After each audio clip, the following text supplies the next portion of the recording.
What's the difference between the medieval times and the Renaissance fair? The medieval times and the Renaissance. Both are eras of European history that lasted for centuries. The medieval times and the Renaissance both took place so long ago that they almost feel like another dimension. Some people think they're the same thing, especially when it comes to costumes. I did an art history deep dive to try and get to the bottom of each movement's main themes and historical contexts. I read quite a few books, but still, this is a very brief overview of many centuries of history. This is my researched perspective. I'm sure this analysis has some blind spots, but this is what I learned. In a nutshell, the Middle Ages comes between the fall of Rome and the Renaissance. That covers almost 1,000 years. The word medieval comes from the Latin medium aevum, which literally translates to Middle Age. You may also hear the Middle Ages referred to as the Dark Ages, medieval, and, when appropriate, Gothic. Some movies that take place during the Middle Ages are A Knight's Tale, Braveheart, and Camelot. The Renaissance lasted from about the late 1300s until the 1700s, when it evolved into the Age of Enlightenment. The word Renaissance comes from the Italian word rinascita, which means rebirth. The Renaissance is also called the Age of Discovery, the Early Modern Period, and in England, the Elizabethan Period. You can see the Renaissance in films like Shakespeare in Love, Ever After, and Franco Zeffirelli's Romeo and Juliet. This video focuses on the European Middle Ages and mainly the Italian Renaissance. Were the so-called Dark Ages really that dark? Let's take a closer look. Before the year 400, the Roman Empire basically ruled all of Europe. Around the year 400, barbarians, which is just a word that means not Romans, like the Goths and the Vandals, invaded Rome from the east because they were fleeing the Huns. Their influence would emerge in medieval art and architecture, with Gothic architecture being the most obvious example. The barbarian invasions destroyed or obscured a lot of art and philosophy from the ancient world. After the fall of Western Rome, most European communities were tribal, isolated, and superstitious. This was a time when some people believed people of other races actually looked like this. This was a time when people thought the devil could enter your body if you sneezed. This was also a time when dragons, unicorns, and griffins were just regular old animals. Belief shaped the hearts and minds of medieval people, and one organization in particular wanted everyone to believe in them: the Catholic Church. The Catholic Church was the single most dominant force in medieval history. You know the phrase, history is written by the winner? The Catholic Church was basically winning history for hundreds of years because they were the only ones who knew how to write. Monasteries were some of the only places you could get a formal education. Today, interpretations of medieval history are largely in flux as historians take a closer look at obscure perspectives about what life was actually like in the Middle Ages. We do know the Catholic Church promised a glorious kingdom of heaven to good peasants who gave what little money they had back to the Catholic Church. The Church used this money to create stunning art, cathedrals, altarpieces, and illuminated manuscripts. If you were a peasant, going to church was probably your best chance to experience fine art or music.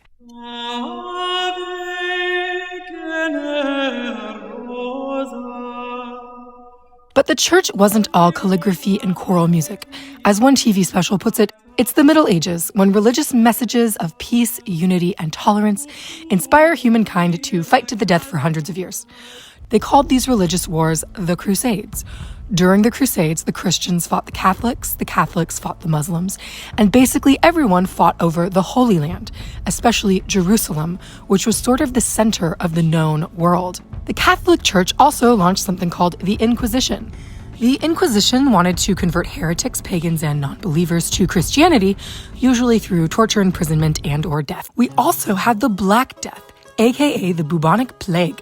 During the Middle Ages, it is estimated that the bubonic plague killed 1/3 of all people living in Europe. People in the Middle Ages lived very closely with death. Even though the term Dark Ages is a bit outdated, the legacy of the Middle Ages is quite dark. This was a time of kings and castles, although even they usually had to answer to the Catholic Church. Most modern ideas we have about the medieval period, like princesses and chivalry, actually come from the Romantic era, which romanticized medieval times. We can see a strong desire for hope emerging in medieval art. You've probably seen medieval art that looks like this. It wasn't that artists actually thought humans looked like two-dimensional noodle people, this was simply stylish. Art historian Angelica Seminina writes, artists were tasked with conveying complex theological concepts through visual symbols and allegories, rather than realistic representations of the physical world. You'll notice medieval art usually doesn't have much of a background. It's mostly symbols and figures. Medieval art looks flat and amateurish compared to Renaissance art. Simple shapes work well for tapestries and stained glass, two popular forms of medieval art. Figures were used to decorate text, which means they were actually quite small. Let's look closer at some medieval art. The Book of Kells is an iconic piece of Celtic history. The text is not so unique, it's simply the 4 Christian Gospels written in Latin, but the illustrations practically glow. This illuminated manuscript features Celtic knots, baffling creatures, and intricate details. Anne-Marie Diffley of the Old Library at Trinity College writes, every medieval monastery held copies of sacred texts, but the Book of Kells is one of only a tiny fraction that have survived. The Book of Kells survived a brutal Viking raid where 68 monks were slaughtered. There was a legend that the Book of Kells was written by angels and that the unworthy would go blind if they looked at it. We know that monks created the Book of Kells, not angels, but that doesn't make it any less stunning. Some of the images are very tiny and some appear to move. The book is made of pigment on vellum or animal skin. It's called the Book of Kells because it ended up in Kells, Ireland. It's the subject of the animated feature The Secret of Kells. You can see the Book of Kells at Trinity College in Ireland.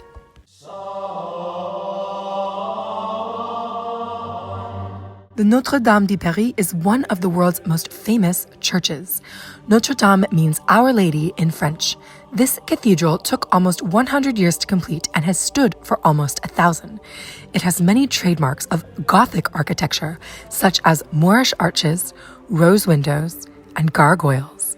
The cathedral is the setting for the animated feature The Hunchback of Notre Dame, although this film takes place during the Renaissance. Notre Dame is still a functioning Catholic church, and you can visit it in Paris, France.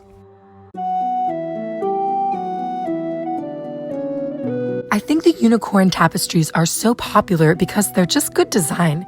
They have contrast, symmetry, and a big circle. In the Middle Ages, the unicorn represented virginity. Some said only a virgin could approach a unicorn. Some say the unicorn is a virgin, and the unicorn in captivity represents marriage. Some historians believe these tapestries were actually a wedding present. The tapestries use a millefleur or millions of flowers motif. The tapestries come from Brussels and the weaver is unknown. Medieval and Gothic design imply otherness, mystery, and a touch of the arcane. How does one emerge from a dark age? I have to believe medieval artists saw the humor in their confusing world. Today, high fantasy takes inspiration from medieval history, with kingdoms, creatures, and heroes. The end of the medieval times depends on where you lived. The Renaissance happened not suddenly like with the fall of Rome, but slowly like a blooming flower. If the Middle Ages were all about surrendering a chaotic universe to a higher power, the Renaissance was all about humanism. Humanism is a belief system that places value on human experience and interaction rather than on divine or supernatural dogma. For example, this means inventing something to solve your problems instead of relying on prayer. As a result, the Renaissance art depicted lots and lots of humans. These humans looked natural, anatomically correct, and often nude. Historian Johann Huizinga writes, the Renaissance marks the rise of the individual, the awakening of a desire for beauty, a triumphal procession of joyful life, and a renewal of the pagan pursuit of happiness. The Renaissance was also nostalgic for ancient Greece and Rome. They loved using Greek gods and goddesses, marble sculpture, and frescoes. Frescoes were huge, literally, and they were very trendy. Frescoes are paintings made on fresh, wet plaster. They are challenging because the artist must complete the painting before the plaster dries. The most famous Renaissance fresco is the ceiling of the Sistine Chapel, painted by Michelangelo. The Renaissance gave us our first celebrity artists like Botticelli, Michelangelo, or Leonardo da Vinci. These men were famous and well compensated during their lifetimes. Legend has it that artists actually started signing their work because of Michelangelo. Art historian Vasari, in his Life of Michelangelo, describes the young artist's anger upon hearing a loudmouthed Lombard claim that the work had been made by a certain Gobbo of Milan. So later that evening, Michelangelo rapidly chiseled his name on the sash across the Virgin's chest. Renaissance art making was expensive and required much skill. Artists usually did not get to choose what they made. They made whatever the church or wealthy families wanted. Some of the most famous art of all time is Renaissance art. Some of the greatest hits are the Mona Lisa by Leonardo da Vinci, the Last Supper by da Vinci, the Birth of Venus by Botticelli, the Sistine Chapel by Michelangelo, David by Michelangelo, and the Creation of Adam, which is actually just part of the ceiling of the Sistine Chapel by Michelangelo. Let's look at some slightly deeper cuts of Renaissance art.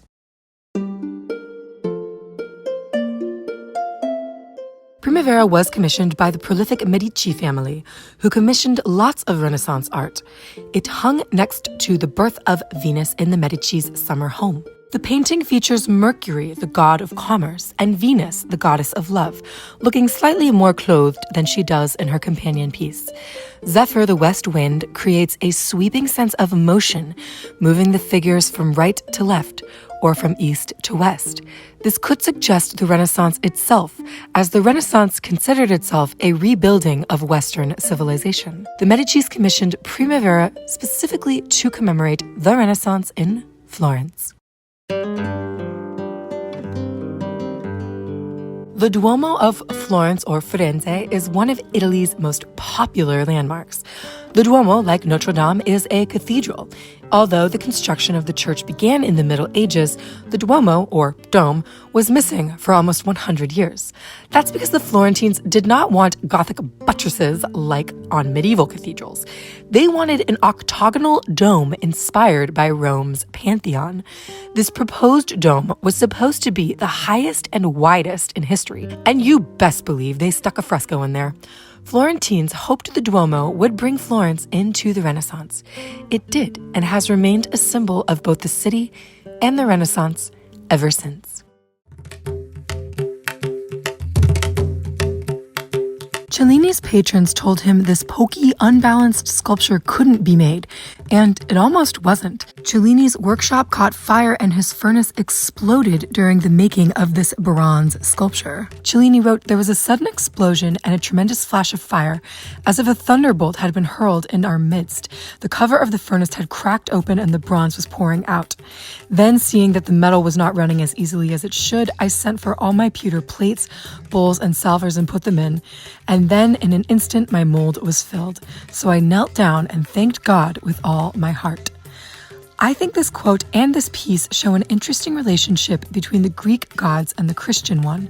The thunderbolt sounds like Zeus, and the artist thanks God for helping him finish this essentially pagan sculpture. Perseus and Medusa was placed in the Piazza della Signoria, facing stone statues of David and Hercules. David is from the Bible and Hercules is a demigod.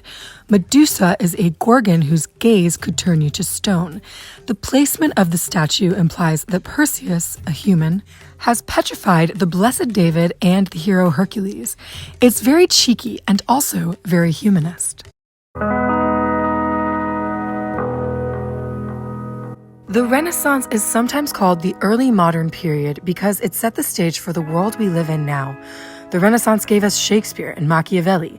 The Renaissance led to Enlightenment, which led to democracy.